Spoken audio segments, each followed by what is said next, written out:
시청자 여러분 안녕하십니까? BOE 모닝뉴스 시작합니다. 애덤 스미스 미 하원 군사위원장이 주한미군 현 수준 유지 문구가 올해 미한 안보협의회 공동성명에 포함되지 않은 데 대해 실망과 우려를 나타냈습니다. 주한미군 병력의 임의적 감축에 미국 의회는 초당적으로 반대한다는 입장을 재확인했습니다. 이종훈 기자입니다.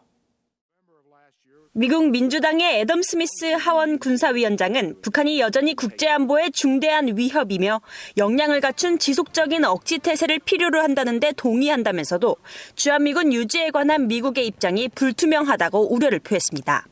민주당 대변인은 15일 VOE에 이 같은 입장을 밝히면서 특히 주한미군 감축설에 대한 최근 언론 보도를 고려할 때 이번 미한 안보협의회 SCM 논의가 한반도 주둔 미군 규모에 대한 명확성을 제공하는 기회로 사용되지 않은 것은 실망스럽고 우려된다고 말했습니다. 앞서 상원과 하원의 외교위원회와 군사위원회의 스미스 의원 등 민주당을 대표하는 의원 4명이 마크 에스퍼 국방장관에게 주한미군 현 수준 유지 입장을 이번 공동성명을 통해 재확인할 것을 촉구하는 공개 서한을 보낸 바 있습니다. 그러나 14일 SCM 종료 후 발표된 공동성명에는 주한미군을 현재 수준으로 유지한다는 문구가 포함되지 않았습니다. 이 문구는 지난 2008년 공동성명에 처음 명시된 이후 지난해까지 12년째 매년 포함됐었습니다. 일각에서는 트럼프 행정부가 교착 상태에 있는 한국과의 방위비 분담금 협상과 연계하거나 해외 주둔 미군의 재배치 맥락에서 주한미군 감축을 현실화할 가능성도 제기하고 있습니다. 이 대변인은 미군은 한국을 보호하기 위해서만 한국에 배치됐다는 트럼프 행정부의 주장은 사실과 다르다며 미군은 미국의 국가안보를 강화하고 동북아 지역의 평화와 번영을 유지하기 위해 한반도에 주둔하고 있다고 설명했습니다. 이와 관련해 군사 분야 전문가인 브루스 베넨 미국 랜드연구소 선임연구원은 주한미군 감축의 현실화 가능성을 우려했습니다. The U.S. is significantly contemplating reducing U.S. forces. Secretary Esper has implied that, even though he said it's not in the process. And I think the fact that it's not in the communique suggests it could happen.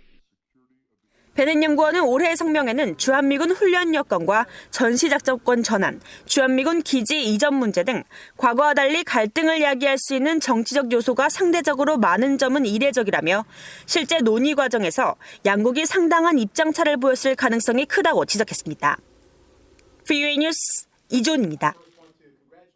마크 에스퍼 미 국방장관이 중국이 미군 자산을 겨냥하거나 활동을 제약하는 상황을 예방해야 한다며 전략적 유연성 확보를 강조했습니다.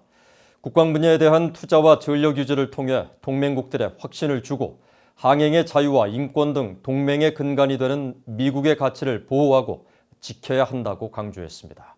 김시영 기자가 보도합니다. 미국 내 안보연구기관인 헤리티지 재단이 미군 준비태세와 관련해 주최한 토론회에서 마크 에스퍼 국방장관은 폭격 전력의 준비태세와 전략적 유연성 향상 차원에서 지난 4월 공군에 승인했던 폭격 임무 작전 개념을 언급했습니다. 이를 통해 16년 동안 예측 가능한 주둔으로 약화됐던 미군의 준비태세를 보완할 수 있게 됐다고 강조했습니다. Moving away from a 16-year static and predictable presence on Guam that was burning down readiness. This change was also necessary to complicate Beijing's decision-making and prevent them from targeting our assets or limiting our range with their growing capabilities.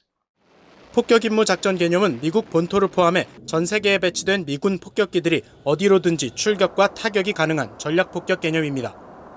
작전상 불확실성을 적에게 부여함으로써 국제적 긴급 상황에서 이점을 확보하고 미군의 준비 태세를 입증할 수 있다는 설명입니다. 에스퍼 장관은 이어 중국의 존재를 언급하면서 미국 해군력 유지와 개선의 필요성을 강조했습니다. We need to take a new look at what the future fleet might be in the year 2045, which is a few years before the Chinese military wants to have what they call world-class military, and then do all the other stuff, the forward presence, control sea lanes, and then reassure our allies and partners.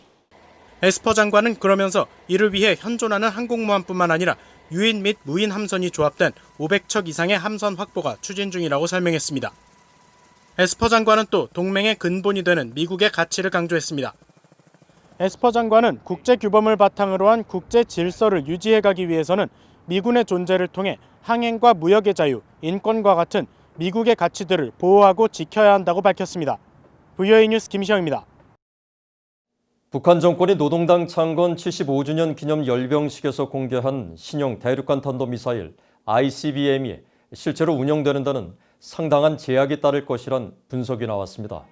한국의 미사일 전문가인 장영근 한국항공대 교수는 북한이 열병식에서 공개한 신형 ICBM 중량이 액체 추진제를 넣었을 경우 100톤 수준이며 길이는 23m 정도로 추정했습니다.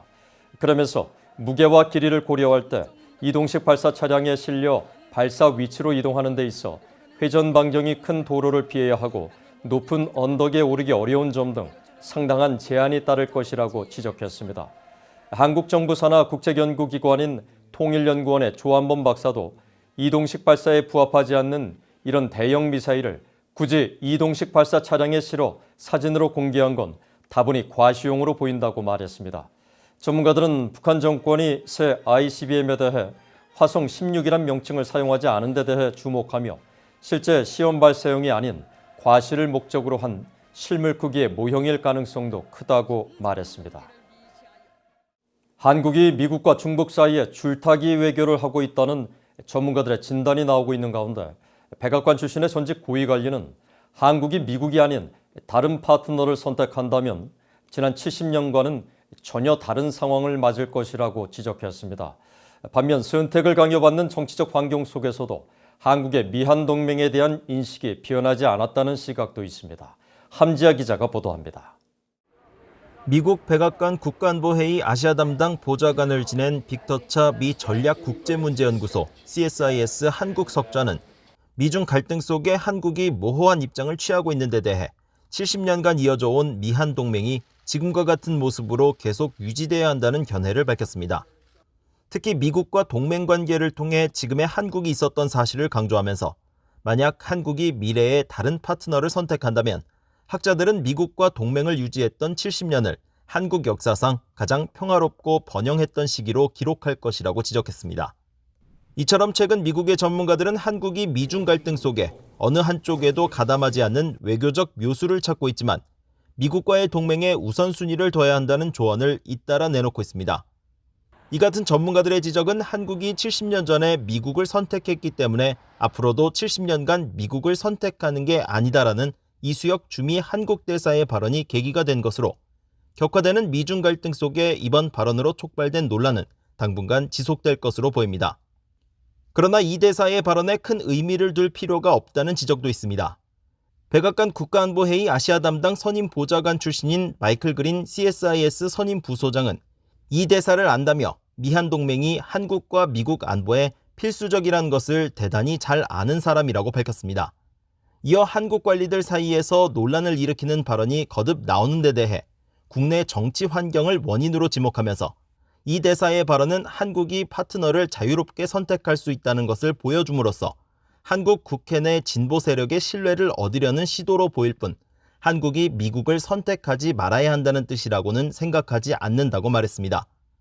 데이비드 맥스웰 민주주의 수호재단 선임연구원도 일각에서는 이 대사의 발언을 동맹의 미래에 대한 한국의 어정쩡한 태도로 해석하지만 실제로는 매우 긍정적인 인식을 담고 있다고 말했습니다.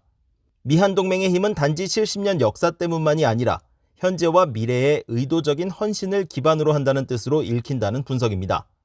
맥스웰 연구원은 오히려 동맹이 자동으로 이어진다고 생각하는 것은 모욕이며 동맹을 유지하고 개선하겠다는 의도적 결정이 필요함을 아는 것이 동맹에 대한 최고 수준의 존중을 보여주는 것이라고 말했습니다. VOA 뉴스 함지아입니다.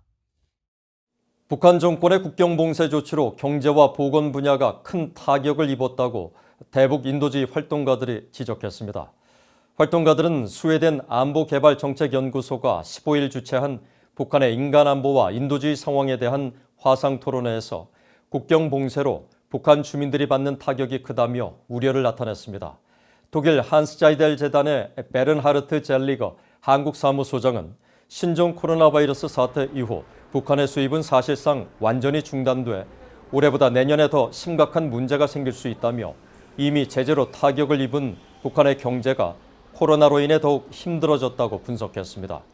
스웨덴 적십자사의 오사 샌드버그 북한 국장도 국경 봉쇄로 북한 내 활동이 많은 제약을 받고 있다며 특히 코로나 대응품을 제외하고는 북한으로 수입이 안 되고 수입에 대한 제한이 7월부터 더 강화됐다고 전했습니다. 또 북한에서 의료 지원 활동을 펼쳐온 박기범 재미한인의사협회 국장도 국경 봉쇄로 보건체계 공급망에 문제가 생겼고 진료를 받는 주민들의 숫자도 줄었다고 지적하며 경제적 타격과 보건체계 후퇴로 인해 매년 북한 주민 9만 3천 명이 추가 사망할 수 있다고 경고했습니다. 일본 법원이 수업료 무상화 대상에서 제1본 조선인 총연합회 조청년 계열인 조선학교를 제외한 정부의 정책이 합법하다고 판결했습니다. 교도통신 등 일본 언론들은 히로시마 고등재판소가 16일 조선학교 운영법인과 졸업생이 일본 정부를 상대로 제기한 항소심에서 원고 측 청구를 기각하고 원심 판결을 그대로 유지하도록 했다고 전했습니다.